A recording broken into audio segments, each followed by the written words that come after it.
Aujourd'hui, on va parler de LinkedIn, on va parler de conférences, on va parler de vente et puis surtout, j'ai un invité de marque, Michael Aguilar. Bonjour à toi et merci d'être venu. Bonjour, merci Nicolas. C'est un plaisir. Alors déjà pour commencer, est-ce que tu peux te présenter à nous, nous dire qui tu es, ce que tu fais et afin que nos auditeurs puissent comprendre un petit peu mieux.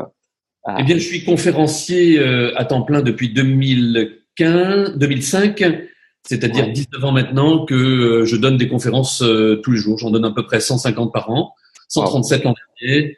Je dirige également un cabinet de formation avec 5 consultants depuis 25 ans. Uh-huh. Euh, Formation spécialisée exclusivement dans l'efficacité commerciale. Et toutes D'accord. les conférences ont un objectif, aider à vendre plus vite, plus cher, plus souvent. D'accord, super intéressant. Donc ouais, donc tu es conférencier, ça, j'aime bien le préciser, enfin amplifier l'idée. Tu es conférencier professionnel, tu vis de la conférence depuis plus de 10 ans. Absolument, je ne Ouais. vis que de ça, je ne fais pas de formation, je ne fais pas de coaching, Hmm. je, je ne vis que des shows que je fais sur scène. D'accord. Ok. Alors, est-ce que tu peux nous expliquer comment tu en es arrivé là, qu'est-ce qui t'a amené à ça, et puis comment ça s'est passé? J'aimerais bien surtout revenir au début de... C'est très simple, on est en 1986, Mhm. j'ai 20 ans et je crée avec mon meilleur ami une entreprise de sécurité informatique. Il était ingénieur en informatique et moi j'allais rentrer en école de commerce. Mhm. Et on était persuadé que le monde nous attendait. Toi, tu n'étais pas encore né certainement, mais sache que dans ces années-là, il se passe quelque chose, Nicolas. C'est Ouais. que il y a un homme qui sévit un peu partout et qui donne une envie dingue à tout le monde d'entreprendre. Il s'appelle Bernard Tapie. Hmm. Et il fallait créer une entreprise pour être dans le coup. Donc nous, on a 20 ans. C'était comme les startups aujourd'hui. On s'est dit qu'on allait faire fortune, que les filles allaient nous tomber dans les bras. Une entreprise de sécurité informatique, parce que lui était un ingénieur informatique. Et donc, au bout d'un an d'activité, eh ben, j'ai vendu. D'accord. J'ai vendu ma montre, j'ai vendu ma voiture et j'ai vendu mon ordi. Ça fait de Euh, la vente, ouais. c'est une catastrophe. En fait, j'ai rien vendu du tout. Ouais. Hmm. Je comprends que je ne suis pas compétent dans ce que je vends parce que je manquais de bagages techniques. Donc, j'ai décidé de me former Mhm. aux techniques de cryptographie, qui était un des moyens qu'on utilisait pour crypter les données. Hmm. Donc, au bout d'un an l'année suivante, j'ai fait des démonstrations très impressionnantes auprès de mes clients. Ils étaient très impressionnés. Ils m'achetaient rien du tout, mais ils étaient impressionnés. Et je suis au bord du dépôt de bilan, Nicolas. Je suis même allé acheter un livre qui s'appelle Comment déposer son bilan. Et je suis en train de lire ce livre. Et mon oncle, j'étais chez mes parents, me dit mais qu'est-ce que tu fais? Je lui dis je vais déposer le bilan, j'ai rien vendu. Et mon oncle était commercial et il me dit lis ce livre. Et il me donne un livre qui s'appelle L'art de vendre de Heinz Goldman. Uh-huh. Je découvre la vente à travers ce livre et je me rends compte que je fais exactement le contraire de ce Hmm. que préconise cet auteur. Je décide donc de mettre en œuvre les techniques qui sont enseignées et je décroche dans la même semaine la première vente qui a sauvé ma boîte. Hmm. Une vente de 50 000 francs et la semaine suivante, une vente de 70 000 francs à l'époque. Et mon entreprise est sauvée grâce aux techniques de vente.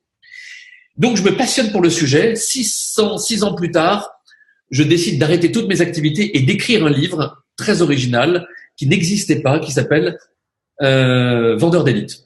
Hmm. Et pour ça, j'ai passé un an à accompagner les meilleurs vendeurs de France. Pendant un an, j'accompagne le meilleur vendeur de France d'IBM, d'AXA, Xerox. Je fais 50 sociétés différentes.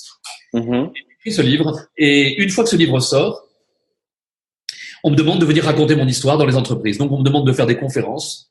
Je commence à raconter mon histoire. On me demande de faire des formations. Je crée ma boîte de formation.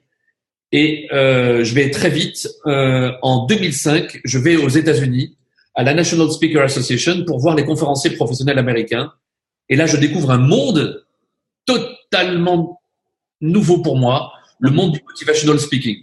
C'est-à-dire des conférences qui ne sont pas des cours, mais qui sont à la fois des spectacles où il y a de l'humour, où il y a de l'inspiration. Et je décide de faire mon métier. Donc, je me forme chaque année aux États-Unis depuis maintenant 2005 Hmm.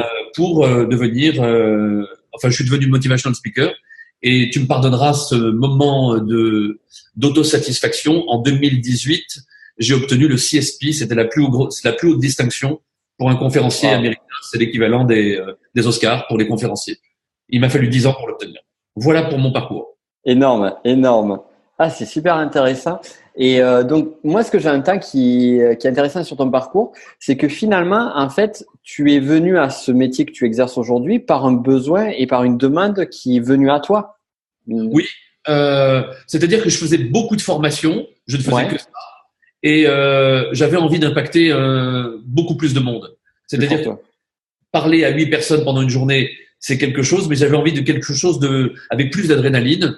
Et l'adrénaline maximale, ou bien tu sautes en parachute, ou bien tu montes sur scène et tu parles à 1000 personnes, 2000 personnes, ou 300 personnes. Hein. Je parle pas qu'à des audiences de 2000 personnes. Mais il n'y a rien qui soit plus excitant que d'arriver sur scène, d'avoir 2000 paires d'yeux qui sont braqués sur toi et tu dois les embarquer et tu as 1 heure pour ça. C'est vrai que c'est, en termes de shoot d'adrénaline, c'est pas mal, quoi. C'est super. Et donc du coup, aujourd'hui, depuis un moment, tu vis de la conférence. C'est un métier. Moi, je vois c'est quand même assez difficile de vivre de la conférence. C'est l'impression que j'ai extérieurement, puisque c'est très difficile. Tu sais, c'est exactement comme les startups. Ça fait rêver tout le monde. On sait que le taux de mortalité des startups est de plus de 90%. Tout à fait. Moi, je vois énormément de gens passer dans l'univers de la conférence qui se présentent comme conférenciers sur LinkedIn. D'ailleurs, tout le monde est conférencier. Oui. Parce qu'ils en ont fait une gratuite ou 2. Et voilà. Il y a énormément d'aspirants. Il y a très, très peu d'élus. Parce que c'est un métier très complexe qui a l'air très simple, hein, parce que parler, tout le monde sait parler. Monter sur scène et parler devant 1000 personnes, c'est à la portée de n'importe qui, mais de faire en sorte que pendant 1 heure, les gens n'aient pas une seule seconde la tentation de regarder Facebook ou Twitter, et qu'à la fin ils se disent waouh, il m'a retourné le cerveau et j'ai envie de changer des choses dans ma vie. Ça demande une technicité qui est très haute et un travail de fou. Juste pour te donner un exemple, ma dernière conférence, qui s'appelle Conquérir ou périr, sur la prospection, j'ai mis 2 ans pour l'écrire. 2 ans. Waouh. Entre le moment où je l'ai décidé et le moment où, pour la première fois, je l'ai présenté sur scène, il s'est passé 2 ans. J'ai travaillé avec un metteur en scène, avec un humoriste, j'ai fait des tests, j'ai changé, j'ai modifié X fois pour arriver à un produit qui soit abouti. Et du coup, après, tu l'as testé à un moment donné tu as fait des tests avec des petites audiences. Comment ça s'est passé? Exactement. Alors d'abord, moi, j'ai un test. C'est une grande tradition chez moi. C'est un test qui est épouvantable, qui s'appelle le test de l'adolescent. Ouais. Tu fais venir des adolescents, tu vois, genre 13-15 ans, et tu leur fais ta conférence. Les adolescents, l'avantage, c'est qu'ils te font pas de cadeaux. Si ta conférence est pas intéressante, au bout de 2 minutes, ils sont sur Instagram. Et donc, je regarde à partir de quel moment ils commencent à sortir leur portable pour regarder. Si je vois qu'ils sortent leur portable pour regarder, je me dis là, je suis pas bon. Il faudra que j'enlève cette séquence. Et donc, j'ai des enfants qui sont maintenant un petit peu plus grands, mais mes enfants, je leur demandais régulièrement de me faire venir leurs copains. Donc, régulièrement, mes enfants demandaient à leurs copains, à leurs copines de venir. Et une fois qu'ils étaient 12-15, je testais ma conférence et je voyais s'ils étaient intéressés. Ce qui est génial avec les ados, c'est que, sincèrement, ils sont pas dans la bienveillance. Si c'est pas bon, c'est pas grave. Et ils te le disent et ils prennent pas de gants. Et c'est d'autant plus difficile qu'en plus, c'est pas le public ciblé initialement. Exactement. Mais ça c'est la deuxième raison. Je te demande pardon. La deuxième raison pour laquelle je demande à des adolescents de venir, c'est que comme ce sont pas des commerciaux, pour pouvoir les intéresser, j'ai besoin d'être encore 10 fois plus puissant que si c'était des commerciaux, parce qu'ils connaissent pas le métier et il faut que je rende mon exposé suffisamment intelligible et accessible pour qu'il s'adapte à tous les publics. Parce que il faut bien comprendre une chose, c'est que mes clients m'achètent une conférence sur étagère. J'ai 4 conférences différentes. Par exemple, j'ai une conférence qui s'appelle Faisez la différence. Comment se différencier de la concurrence. Et un jour, je vais avoir des vendeurs en porte-à-porte. Le lendemain, je vais avoir des vendeurs grands comptes. Le surlendemain, je vais avoir des vendeurs en magasin qui vont assister à cette conférence. Donc, elle doit s'appliquer à tous les publics. Et je sais que si elle s'applique aux adolescents, c'est le plus petit dénominateur commun. Je sais qu'elle plaira à tout le monde. D'accord. Donc, tu as cette double gymnastique, en fait, d'arriver à être spécifique, de donner du contenu justement aux personnes qui te demandent la conférence et en même temps de pouvoir t'adapter au plus grand nombre. Exactement. Ça doit être totalement universel. Je vends une espèce de couteau suisse et il faut que tout le monde s'y retrouve. Tout le monde s'y retrouve. Et des fois, tu vois, j'ai des vendeurs qui font de la vente complexe. Ils doivent se dire à chaque instant, ça c'est approprié à mon univers. Et la vendeuse en magasin de prêt-à-porter, parce que telle enseigne m'a demandé cette conférence, doit se dire exactement la même chose. Donc c'est un travail hyper exigeant de trouver des exemples, des illustrations, des vidéos, des anecdotes, du storytelling qui parlent à tout le monde. Ouais, parce que je me rappelle, j'avais eu le plaisir d'assister à une de tes conférences à Toulouse. Oui. Et la dernière fois qu'on s'était vu, c'était en 2015, je crois. C'était génial, quoi. C'était vraiment captivant. Je me rappelle encore de l'histoire de la vendeuse de sacs dans un de sac à main en croco. C'est ça, exactement. Tu vois, et c'est là que c'est intéressant. Parce que je peux te dire, oui, j'ai adoré ta conférence ou autre, mais que 4 ans après, je sois capable de ressortir un exemple, ça, c'est une clé. Et j'en viens à une question parce que personnellement, moi, je me considère pas comme conférencier. Déjà, parce que j'en vis pas de la conférence. Et 2, parce que si je suis honnête avec moi-même, je suis pas un bon conférencier. Moi, mon job, c'est formateur. C'est vraiment ça, mon cœur d'expertise. Et du coup, j'aimerais que tu nous dises, pour toi, quelle est la différence entre un formateur et un conférencier, afin que nos auditeurs puissent vraiment avoir la différence et comprendre que ce sont vraiment des métiers différents et complémentaires. Bon, tu poses une très, très bonne question. Et je vais t'expliquer pourquoi. Parce que tout le monde se plante à cause de ça. Tous les gens qui viennent de la formation ou du coaching et qui veulent devenir conférenciers ne comprennent pas que c'est pas du tout le même métier. Et c'est exactement comme être joueur de foot et devenir entraîneur. C'est pas du tout les mêmes ressorts. Le métier de conférencier consiste à inspirer, à bousculer, à faire réfléchir. Le métier de formateur transmet des connaissances et des compétences. À la fin d'une formation, la personne que tu as eue en stage doit se dire, tiens, là, j'ai acquis une nouvelle compétence qui me rend meilleur sur telle dimension. Et voilà, je sais utiliser tel logiciel de montage ou toi dans ton expertise qui est la PNL, je pense que je vais mieux savoir communiquer et créer plus de liens avec mon interlocuteur. J'ai de réels outils pour y parvenir. Moi, je ne communique jamais d'outils. Les gens repartent pas du tout avec des outils. Ils repartent avec un coup de pied au cul, avec l'envie de changer des choses, l'envie de bouger. Des fois, comme je dis souvent, ils repartent parfois avec le goût du sang dans la bouche. C'est-à-dire que à l'issue de mes conférences, j'ai des centaines et des centaines de témoignages sur le thème, Michael, j'ai envie de quitter cette salle de convention pour aller chercher des clients. J'ai qu'une seule envie là, c'est de retourner à mon bureau pour prendre mon téléphone. Et là, tu as fait ton job. Ils repartent avec de l'envie, de la motivation et de l'inspiration. C'est-à-dire que je leur ai décollé la pulpe du fond et je leur ai donné envie de faire bouger des choses. Et c'est pas du tout les mêmes ressorts, Nicolas. Je transmets pas de compétences du tout. J'ai fait de la formation pendant des années. Je pense que j'étais un formateur très correct, mais j'utilisais pas du tout les mêmes ressorts. Et c'est ce que j'ai vu lorsque j'ai été aux États-Unis en 2005 et que j'ai décidé d'en faire mon métier. Je me suis rendu compte que les conférenciers que j'écoutais ne faisaient pas du tout ce que je faisais en formation, et j'ai voulu comprendre qu'est-ce qui permettait à ces conférenciers de me scotcher littéralement pendant 1h30 et faire en sorte que l'heure et demie avait duré à la fin de la conférence 5 minutes pour moi. Et c'est ce que j'ai été apprendre aux États-Unis parce qu'il n'y avait pas d'école en France. Bon. D'accord. Et aussi, il y a un autre point que je vois dans le milieu de la, enfin, pas dans le milieu de la conférence, mais sur des bonnes conférences, c'est qui est lié. Donc, il y a la partie motivation, mais aussi cette partie de changement de croyance aussi qui est vraiment présent. C'est changement de paradigme qui a. Alors ça, changer. Toi qui fais de la PNL, tu sais qu'il y a rien de plus difficile que de changer les croyances. Complètement.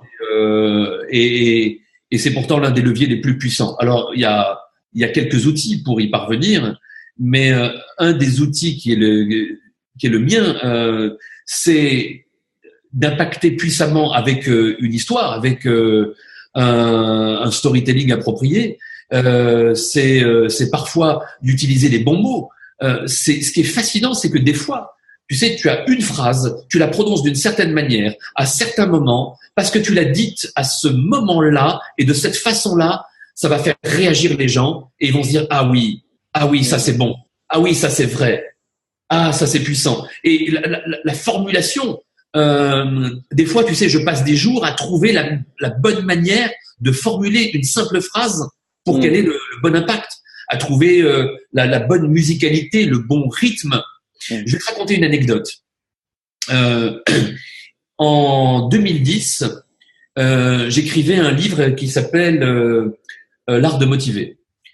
J'avais écrit à peu près 120 pages et je perds mon manuscrit dans le train. J'oublie de le prendre en rangeant mes affaires. Tous mes livres, j'en ai écrit 12, je les ai écrits dans le train. J'adore prendre le train. Dès que je vais quelque part, je prends pas l'avion, moi je prends le train pour écrire. Et je perds mon manuscrit, j'appelle les objets trouvés et ils ne retrouvent pas mon manuscrit. J'en étais malade, mais vraiment malade, parce que ça faisait 1 an que je bossais dessus, j'avais trouvé de bonnes idées, j'étais content de ce que j'avais écrit et je me sentais plus du tout le courage de recommencer. J'imagine. Et j'ai décidé d'abandonner ce bouquin, La mort dans l'âme. Et l'été suivant, je suis aux États-Unis et j'assiste à une conférence de Brian Tracy. Tu connais Brian Tracy? Oui, bien sûr. Et j'assiste à une conférence et à un moment, il dit cette phrase, il dit juste une phrase. Il dit, vous savez, dans la vie, vous devez choisir entre 2 douleurs. La douleur de l'effort ou la douleur des regrets. La douleur de l'effort, elle est beaucoup plus intense, mais la douleur des regrets, elle est beaucoup plus longue. Simplement à cause de cette phrase, je me suis dit, ok, il a raison, je choisis la douleur de l'effort, je vais me remettre à écrire ce livre, parce que si j'écris pas ce bouquin, j'aurai des regrets toute ma vie. Je me suis mis à bosser comme un fou. 1 an plus tard, eh bien, l'art de motiver sortait, et je me félicite d'avoir sorti ce bouquin qui connaît un grand succès. Génial. La puissance d'une seule phrase qui peut t'amener à changer parce qu'elle est prononcée de la bonne manière, au bon moment, et elle est prononcée avec les bons mots qui font qui suit un chemin dans ton cerveau et qui impacte la bonne partie du cerveau pour te donner envie de te mettre un coup de pied aux fesses. C'est ça, ce métier. C'est génial. Et du coup, effectivement, la notion des bonnes phrases, des bons mots, on le voit beaucoup dans les réseaux sociaux et autres avec toutes les citations. Mais là où il y a vraiment cet apport complémentaire, c'est qu'une citation en tant que telle, si tu l'as au bon moment, ça va te faire tilt. Exactement. Ou alors tu vas en avoir 5000, ça va servir à rien. Et toi, il y a tout cet enrobage-là sur une bonne conférence. Donc, si j'entends bien, c'est de mettre en avant les choses, de préparer, de sortir le mot, de sortir la phrase avec la bonne tonalité, le bon rythme. Et au bon moment, après avoir raconté une bonne histoire, comme je viens de le faire. Tu vois l'histoire que je... Complètement. Et avec la citation à la fin, voilà, là, tu as une bonne séquence. Et en parlant de storytelling, justement, tu vois, moi, j'ai sur mes dernières conférences que j'ai dû préparer, j'étais embêté par un point clé, c'est que je vois toujours une structure sur les conférences qui, pour te dire de toi à moi et de toi à nous, puisque on a nos auditeurs qui sont avec nous, raconter une histoire qui est mon histoire. Je suis parti de zéro, j'ai galéré, j'ai eu un changement dans ma vie et après ça a été fantastique. Bon, je caricature volontairement, mais c'est une structure de conférence que j'ai beaucoup vue, du moins dans mon milieu, et qui aujourd'hui me fatigue et ne m'inspire plus. Bien sûr. Qu'est-ce que tu pourrais dire de ça et est-ce que tu aurais justement des choses à me dire par rapport à ça ou d'autres conseils ou... Voilà, tu touches du doigt un des problèmes de la conférence, c'est qu'il faut se renouveler. C'est qu'au bout d'un moment, quand tu racontes des histoires d'une certaine manière ou d'une certaine façon qui donne le sentiment à ton auditoire qu'ils ont déjà entendu ou vu la même chose, tu lasses et tu ne surprends plus. L'un des leviers les plus puissants dans la conférence, c'est la capacité qu'on a à surprendre et à étonner. Et donc moi, tu peux pas savoir le temps que je passe à écouter des conférences des uns, des autres, à réfléchir, à lire des bouquins, à m'inspirer des autres, parce que des fois, en écoutant les uns et les autres, je vais avoir une idée que je vais trouver et parfois il me faut une semaine pour trouver une idée que je vais donner en conférence qui va durer 1 minute. Je suis toujours à la recherche de nouvelles idées, de nouvelles histoires, de nouveaux exemples. Ou d'une nouvelle formulation. Je vais te donner juste un tout petit exemple qui est rigolo pour te montrer l'importance de la formulation.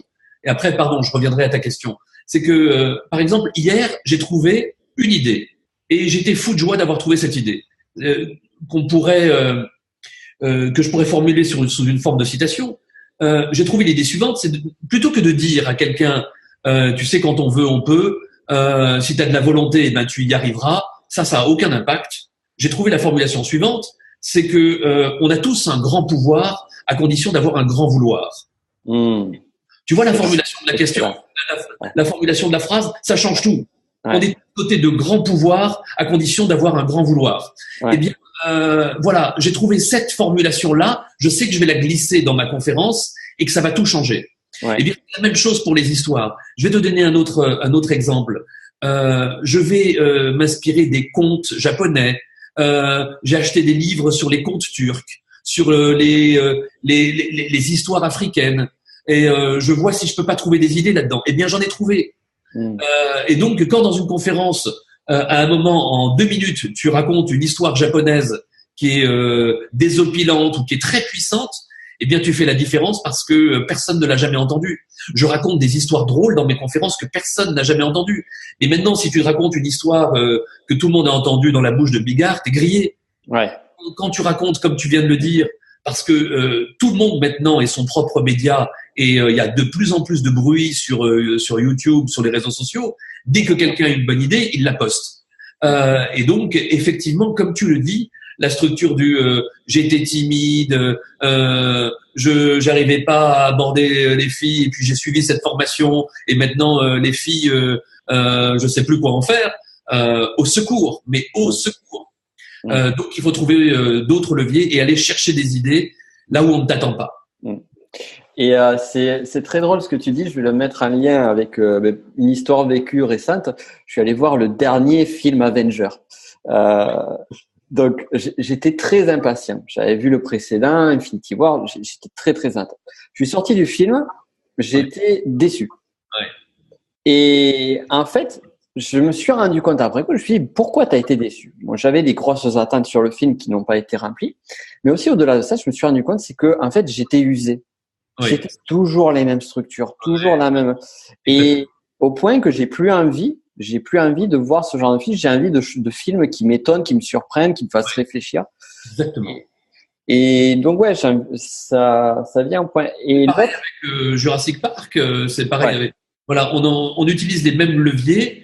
Et il faut savoir une chose, c'est que l'un des ressorts les plus puissants de la persuasion ou de l'influence, c'est la capacité qu'on a à surprendre et à étonner. C'est pour ça que l'humour, ça marche. L'humour, c'est un effet de surprise. Tu t'attends pas à cette vanne, mais quand tu vas voir un spectacle d'un humoriste qui utilise toujours les mêmes ressorts, tu rigoles de moins en moins. Qu'est-ce qui a fait le succès d'un groupe comme Queen? C'est que Freddie Mercury ne voulait jamais que les chansons suivantes se ressemblent. Donc, les albums étaient toujours très différents. Mais aujourd'hui, tu as combien d'artistes qui font un album qui est pas mal et le deuxième est à peu près le même, c'est à peu près les mêmes musiques, donc ils se suicident. Ouais, complètement.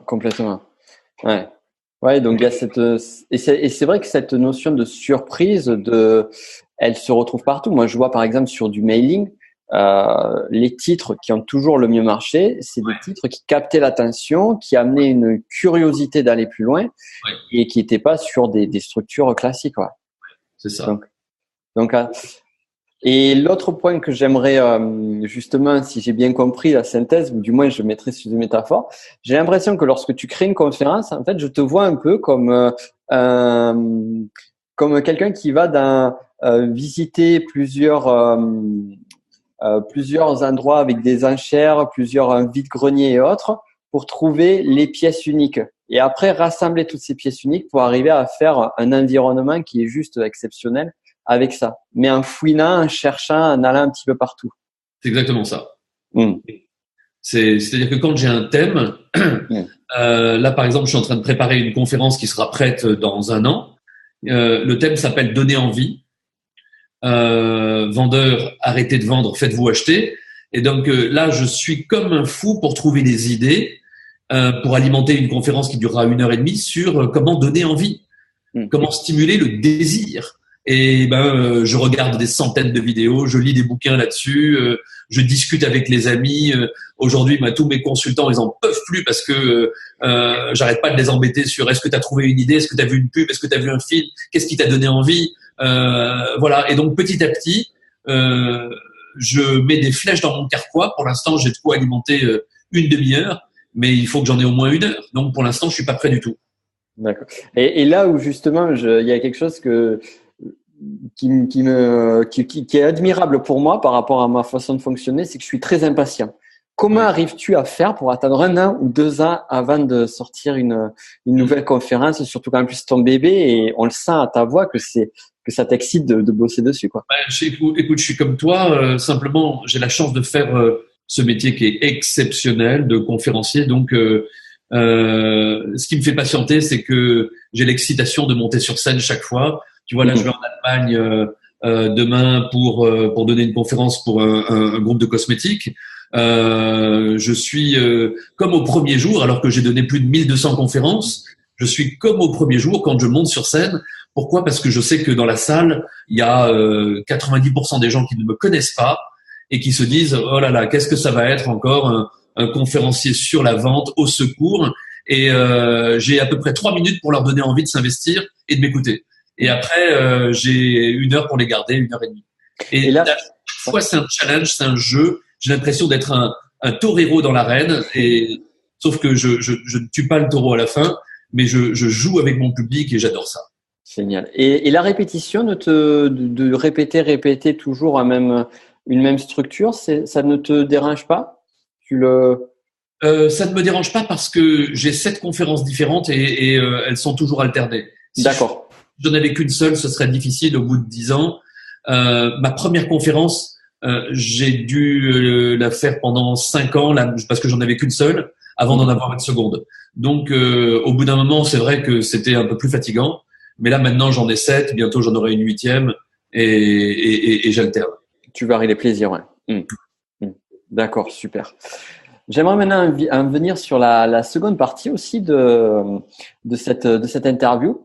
Je voulais te poser des questions aussi sur LinkedIn parce que tu as une très grosse visibilité sur LinkedIn. Tu es une référence, selon moi, de parmi toutes les personnes ou du moins toutes les personnes que j'ai pu constater, regarder sur LinkedIn. Est-ce que tu pourrais nous dire qu'est-ce qui t'a amené à ce réseau social ? Est-ce que tu utilises ce seul réseau social ou un autre ? Et comment il s'inscrit d'un point de vue purement business dans ta stratégie de développement ? Ok. En fait, tu sais, ça n'a pas été une volonté, ça a été plutôt un hasard. J'y suis allé un peu comme tout le monde parce qu'il fallait avoir sa fiche LinkedIn. Donc, je crois que j'ai créé ma fiche en 2007 ou 2008. Et puis je m'en suis pas occupé. Sauf que au bout d'un moment, d'un jour, tu as un client qui te dit est-ce que je peux vous contacter sur LinkedIn ? Tiens, je vous envoie un message sur LinkedIn. Donc, par la force des choses, tu y vas. Et puis arrive le fait, c'est que on commence à parler de social selling dans les années 2012-2013, je crois. Et moi, en tant que formateur, en tant que conférencier sur la vente, je suis obligé de savoir de quoi il retourne. Sinon, je suis complètement disqualifié puisque tout le monde y est et puis tout le monde y est de plus en plus. Donc, en 2012, je crois, je commence vraiment à m'y intéresser, mais sans avoir une véritable stratégie. Et je te raconte l'anecdote parce qu'elle est vraiment très drôle. Un jour, je tombe sur une photo, et cette photo, c'était une photo où il y avait une ligne jaune qui était au milieu de la route, qui tout à coup se mettait à dévier pour éviter une branche d'arbre. C'est-à-dire que la ligne jaune n'était pas droite, et on voyait que manifestement celui qui l'avait tracé avait voulu éviter de ramasser la branche et avait continué sa ligne en la faisant tordue. Et je suis outré en voyant ça. Et comme mon sujet, c'est la motivation et la performance commerciale, je poste cette photo et j'écris « J'ai un job, mais je m'en fous ». Et pour la première fois, j'ai des milliers de commentaires, de likes. Et je me suis dit, c'est drôle. Je l'avais posté sans intention, juste pour le plaisir. Et puis, 15 jours plus tard, je retombe sur une photo, comme ça, sur Internet, sur Twitter. J'en fais un screenshot et je la mets sur LinkedIn avec j'ai un job mais je m'en fous.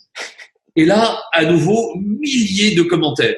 Et puis là, quelqu'un m'envoie en direct message, Michael, moi je bosse pour une banque, je ne peux pas poster ce genre de photo, mais regarde la photo que j'ai faite, je te l'envoie. Si tu veux, tu peux la poster toi-même. Et je commence à créer une rubrique, j'ai un job mais je m'en fous. Je reçois des milliers et des milliers de commentaires.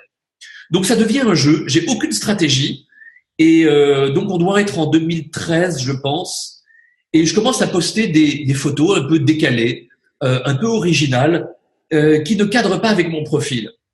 Et un jour un de mes amis me dit mais Michael t'es cinglé, t'es un conférencier professionnel avec l'image qu'est la tienne, t'es en train de détruire ton image. À poster des photos comme ça fait pas sérieux, ça fait pas professionnel. Et je lui réponds, ben justement, je crois que c'est ce que j'ai envie de faire parce que y a trop de posts et de billets sur le même thème, tu sais, la génération Y, le leader versus le manager. Je n'en pouvais plus de ces articles, justement, ce dont on parlait, qui étaient plus surprenants. Et je me suis dit, je vais être cette voix dissonante. Sur LinkedIn, je vais poster des choses un peu décalées. Et un jour, j'ai reçu un troll qui me dit on n'est pas sur Facebook, vous êtes ridicule, arrêtez de poster ce genre de photos. Et ça m'avait un peu choqué.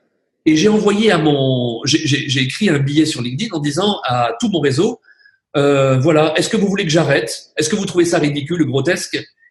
Et j'ai reçu, je m'en souviens encore, il y a eu 400 000 vues. Et sur ces 400 000 vues, à peu près, j'ai eu plus d'un millier de commentaires sur le thème « Non, continuez, si vous êtes notre bouffée d'air frais du matin ». Et puis 5-6 personnes qui ont dit « Oui, vous devriez arrêter ». Donc, j'ai décidé à ce moment-là que j'arrêterai plus jamais parce que finalement, ça plaisait énormément. Ouais, c'est génial. Et donc, je suis cette voix un peu dissonante avec une communication décalée, avec des messages très clivants de temps en temps. Je prends des risques. Oui. Ça me vaut d'être insulté. Ouais, parce que tu te positionnes beaucoup, hein, j'ai remarqué sur ton… Oui, totalement. Mais tu sais, Nicolas, j'aurais peut-être pas fait ça il y a 10 ans. Aujourd'hui, mon carnet de commandes est plein à craquer. Je refuse beaucoup plus de conférences que je n'en accepte parce que je peux en prendre qu'une seule, voire 2 par jour. J'ai des jours en janvier qui est mon plus gros mois où j'ai 7 à 8 demandes par jour sur la même journée. Donc je peux me permettre, j'ai cette liberté-là aujourd'hui à 53 ans de pouvoir dire je. Et là, tu sais ce qu'on pourrait dire? On pourrait dire j'ai fait le job et je m'en fous. Et voilà. Donc je m'en fous. C'est pas mal. Je me contrefiche. Ouais, t'as fait le job. Et ça me vaut d'avoir justement du relief. J'avais écrit un billet Tu sais, quand on veut plaire à tout le monde, on plaît à personne. Tout à fait. J'aime bien prendre cette analogie que je prends assez souvent. Si tu goûtes du jus d'orange, ça a un goût prononcé de jus d'orange. Si tu goûtes du jus d'ananas, c'est un goût prononcé de jus d'ananas. Quand tu mélanges l'orange et l'ananas, c'est pas mal. Mais quand tu fais 6 fruits et légumes, c'est dégueulasse. Ouais. Et donc, quand tu veux faire des choses qui plaisent à tout le monde, t'as plus de goût, t'as plus de saveur, t'as plus de relief, t'as plus d'aspérité et plus personne ne t'apprécie. Et puis tu te positionnes aussi parce que du coup, au moins, tu as des personnes qui viennent à toi, qui sont dans le même type de valeur, dans le même état d'esprit que toi. Oui. Donc, ça aussi, ça fait un super filtre. Hein. Et puis, mais il y a ça d'une part, mais il y a aussi des dizaines de milliers. J'ai près de 60 000 followers, je crois. J'en ai 58 000, je crois. Je sais que j'en ai des milliers qui ne commentent pas parce que ils veulent pas commenter ou liker, parce qu'ils ont une image corporate, mais qui me regardent et parfois je reçois beaucoup de mails sur le thème. Je ne reçois plus vos mails. Je reçois plus vos messages dans mon fil d'actualité. Et je leur explique que s'ils ne me likent pas, s'ils ne me commentent pas, s'ils ne me partagent pas, l'algorithme LinkedIn considère qu'ils n'aiment pas mon contenu et à un moment, il ne leur propose plus. Je leur dis, voilà, si vous voulez recevoir mes publications, likez-moi de temps en temps parce que sinon, l'algorithme va considérer que vous ne m'aimez pas. Et du coup, tu utilises que LinkedIn ou tu as d'autres réseaux sociaux? Alors, j'utilise professionnellement quasiment que LinkedIn. Okay. À 95%, j'y passe beaucoup de temps, Nicolas, beaucoup de temps. D'accord. Parce que j'ai un métier qui me donne beaucoup de liberté en termes de temps. Une conférence, ça dure 1h30 et tout le reste de la journée, le plus souvent, je suis en déplacement, je suis dans le train, donc je passe quasiment 3 heures par jour sur LinkedIn. Ah ouais, d'accord. Sur ces 3 heures, il y a 1 heure quasiment à répondre aux messages privés, aux direct messages, et 2 heures à regarder, à publier, parfois à écrire, à commenter les autres, à participer au bruit ambiant en commentant, en partageant. Tu l'as pas délégué la réponse à certains messages ou sous-traité une partie? Non, parce que c'est toujours très très personnel. Hein. D'accord. Okay. Et je peux pas déléguer. Et en plus, les gens apprécient de savoir que c'est moi derrière. Mais je vais arriver à une limite, Nicolas. Ouais. Là, ça me prend de plus en plus de temps. J'ai de plus en plus de messages et je peux pas y passer. Je peux pas passer 3 heures par jour. Alors, en plus, je passe quand même beaucoup de temps à mécontenter mon audience parce que j'ai beaucoup de gens qui me disent est-ce que tu peux parler de mon produit, toi qui as une grosse audience, est-ce que vous pouvez promouvoir, commenter, et ça je m'y refuse catégoriquement. Oui, tu fais bien. Je suis pas un homme sandwich, sinon ce sera sans fin et surtout mon réseau détestera que je fasse de la pub. Ça va sonner faux, ça sonnera faux. Exactement. Je suis également un peu sur Twitter, mais plus à titre personnel puisque je parle beaucoup de politique et de laïcité, qui est un sujet qui me tient à cœur. Et un tout petit peu, j'essaye d'apprivoiser Instagram. D'accord. Ouais. Et finalement, ça rejoint quelque chose que je trouve qui, en termes de modélisation on va dire de performance business, je me rends compte que toute personne qui vraiment arrive à mettre une énergie très forte sur un réseau social plutôt que de diluer sur plein de réseaux sociaux, eh bien, c'est beaucoup plus vertueux, quoi. C'est beaucoup plus vertueux. Ouais. Parce que tu en fais un. Alors, il faut savoir une chose, je suis très transparent. LinkedIn m'apporte à peu près 20% de mes conférences. D'accord. Ok. D'accord. C'est-à-dire que peut-être un peu moins, 15%. Je donne à peu près 15 conférences par mois et j'en ai 2 qui arrivent de LinkedIn par mois. Et qu'est-ce qui te pousse alors à continuer à passer du temps sur LinkedIn? Parce que c'est un métier, celui de conférencier, où il faut avoir une bonne visibilité. Plus les gens te connaissent, plus les gens ont entendu parler de toi, plus ils sont susceptibles de dire à leur patron dites-moi, il y a quelqu'un qui s'appelle Michael Aguilar sur LinkedIn, j'aime beaucoup ce qu'il fait, il est conférencier, pourquoi on l'inviterait pas à notre prochaine convention? Et c'est sympa d'arriver sur scène et de savoir qu'il y a déjà, je sais qu'il y a 15% du public qui me connaissent déjà, parce qu'ils font des publications. Il faut être présent aujourd'hui sur les réseaux sociaux. Je vais te donner un exemple assez intéressant. je suis contacté la semaine dernière par un consultant qui m'appelle en me disant j'aimerais bien travailler pour vous, pour votre cabinet de formation. Je suis formateur commercial et ça tombait bien parce que actuellement tous mes consultants sont pleins à craquer et j'aurais bien besoin d'une ressource supplémentaire. Je lui dis écoutez, on peut en parler, on peut commencer à en parler en tout cas. Donc il m'envoie un mail. Je me dis tiens, je vais aller voir son parcours, je vais voir ce qu'il écrit sur LinkedIn. Il n'est pas sur LinkedIn, Nicolas. Il n'a pas de profil LinkedIn. Je me suis dit tiens, qu'est-ce que ça cache? Comment se fait-il que quelqu'un qui est formateur commercial n'ait pas de profil sur LinkedIn? J'ai laissé tomber. Je ne lui ai pas donné sa chance. D'accord. Je pense qu'aujourd'hui, si tu n'es pas sur les réseaux sociaux, tu n'existes pas. Dans le business, quand tu es dans le business, particulièrement comme consultant, ne pas être sur LinkedIn, c'est une faute professionnelle pour moi qui est impardonnable. D'accord. Et aussi, je pourrais en revenir aux fameux 20% de tes conférences. Ce que j'entends au vu de ton retour, c'est qu'effectivement, peut-être que directement, tu as 20% de conférences qui viennent par LinkedIn, mais indirectement, finalement, peut-être qu'il y a cet effet halo qui se fait et qui fait que ça convertit, ou que peut-être il y a, comme tu dis, une personne dit j'hésite à prendre Michael Aguilar en conférencier, je sais pas trop, et une personne qui te suit, qui est dans l'équipe, dit mais ouais, franchement, moi je suis, prends-le, c'est vraiment la bonne personne. Il y a des déclencheurs comme ça qui Tu sais, ce qui est fou, c'est que aujourd'hui, c'est très difficile de tracer l'origine d'un business. Oui, complètement. Il y a quelqu'un qui va te dire oui, je vous ai vu sur YouTube, mais il t'a vu sur YouTube parce que il t'avait vu juste avant sur LinkedIn où tu avais un lien sur YouTube et il a entendu parler de toi. Il a été voir ton profil LinkedIn parce qu'un copain lui a dit tiens, j'ai assisté à une conférence avec ce gars-là, va le voir sur LinkedIn. Mais en fait, l'origine, c'est le bouche à oreille là. C'est ni YouTube ni LinkedIn, c'est le bouche-oreille. Et aujourd'hui, il faut être un peu partout. Il faut être partout. Parce que tu sais jamais d'où peut venir un business aujourd'hui. Avant, il y a 20 ans, le business, il venait du mailing ou du phoning. C'était simple. Mais maintenant, il peut venir de n'importe quelle plateforme indirectement. Tu sais que j'ai fait des tests de tracking, justement, de vente. Et je me suis confronté à cette problématique-là pour arriver à savoir exactement d'où venaient les ventes d'une formation en ligne.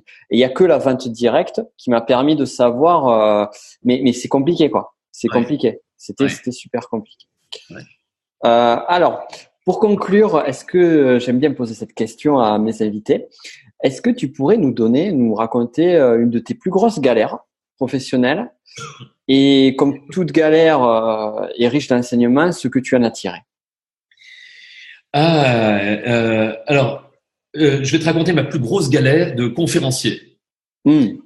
Parce que des galères, comme n'importe quel entrepreneur ou petit entrepreneur, j'en ai connu plein, des marchés perdus, des gens qui t'achètent des choses et qui disparaissent. Enfin bon, mais en tant que conférencier, c'était il y a 4 ans. C'était une conférence pour une association de chefs d'entreprise qui se passait sur une péniche. Et j'arrive toujours 2 heures à l'avance pour installer le matériel, et parce que très souvent tu as des galères techniques, et donc j'arrive 2 heures en avance dans la péniche, et je demande à voir un technicien. On me dit non, il n'y a pas de technicien. Je dis mais où va se passer la conférence? Et ils me disent là. Et donc là je vois un plateau vide, genre une piste de danse. Je dis très bien, mais la conférence est dans 2 heures. Il y a 300 personnes. Où sont les chaises? Ils me disent mais on nous a pas réservé de chaises. Je dis, on nous a réservé la péniche. Je dis mais l'écran, où est l'écran pour mon slideshow, le vidéoprojecteur? Il me dit mais il n'y a pas d'écran, il n'y a pas de vidéoprojecteur. Je dis mais attendez, et là le client arrive au bout d'1 heure et il demande mais vous avez pas les chaises? Et là le propriétaire de la péniche, je dis vous m'avez réservé juste une péniche. Et donc là je pique un coup de sang, je dis à l'organisateur, au client, je lui dis écoutez, je vais pas pouvoir faire ma conférence, j'ai pas mon slideshow, j'ai pas mes films, j'ai pas les vidéos, ça n'a pas de sens. Et là le client me supplie, il me dit ne me plantez pas, je vous en supplie. C'est très très important pour moi. Je viens d'arriver dans l'entreprise. Je dis, mais comment et je dis, mais je n'en revenais pas qu'on puisse louer une péniche sans les fauteuils. Tu vois, c'est comme si tu vas dans un restaurant et t'as pas les couverts. Et donc là, le client m'a supplié de faire la conférence alors que j'avais envie de laisser tomber. Les participants sont arrivés, la conférence a eu lieu debout. J'ai dû improviser à l'arrache des contenus pour remplacer tous ceux où j'avais des vidéos, où j'avais des illustrations. Quand un bateau passait la péniche tanguait, il y avait la moitié des gens qui avaient envie de vomir, moi y compris. L'enseignement que j'en ai tiré, c'est que il faut toujours avoir un plan B et un plan C.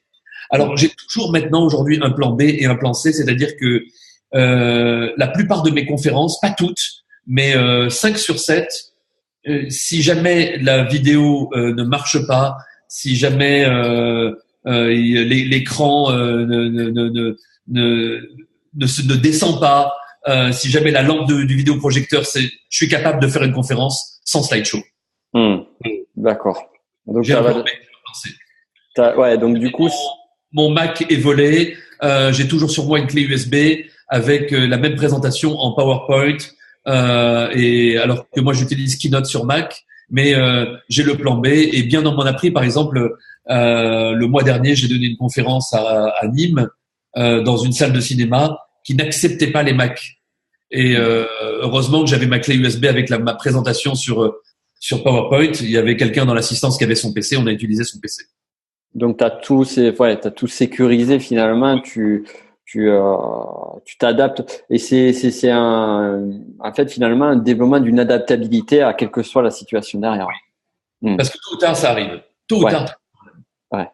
Super. Ben écoute, merci pour avoir pris du temps sur ton agenda qui est assez chargé pour venir faire cette interview. Je suis vraiment touché. Et dernière question, la plus importante de toutes, j'ai envie de dire, où est-ce qu'on te retrouve? Où est-ce qu'on te suit? Sur LinkedIn essentiellement. On peut me suivre également sur Twitter, mais là ce sera plus engagé, plus politique. Okay. Et sur LinkedIn, j'annonce quand je donne quelques conférences publiques, j'en donne très peu, je les annonce. Donc ceux qui auront envie de me voir, qu'ils me suivent régulièrement sur LinkedIn. Ouais, je vais regarder les prochaines que tu fais sur Toulouse. Ouais, avec plaisir. Salut Nicolas, merci pour tout. Merci, à très vite. Ciao. Ciao.